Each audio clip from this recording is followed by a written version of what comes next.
এই ভাই এই কালি যেন তেজপুৰত নাটকৰ প্ৰতিযোগিতা এখন আছিল তাতে মই বেষ্ট এক্টৰ পালো এইটো চা ট্ৰফি অ হয় নেকি অ মাই এইটো চা কি ধুনীয়া লাগিছে না চাচোন ট্ৰফি পাইছে ৰ পইচা কিমান পাইছে এ মাই পইচানো কি এই চাচোন ট্ৰফিটো চাচোন কি ধুনীয়া লাগিছে আৰু মাই হেন্দে মোক চাৰ্টিফিকেট এখনো দিছে ইটো মই বঢ়িয়াকে সজাই থৈ দিমে মাই চাচোন চা চা চা ইটো অ বস্তু পাইছে এগলাখানতে মোৰ ঘৰত সজাব দে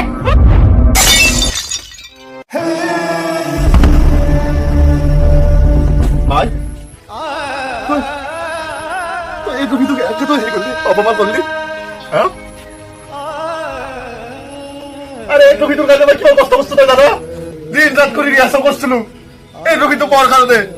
আরে ভাই তুই জানা হ্যাঁ মোর অভিনয় প্রাণ মোর অভিনয় সব আরে অভিনয় নকরাকে মই থাকতে পারো তুই তোর সাধারণ কথা তাকে বুঝি না পা হ্যাঁ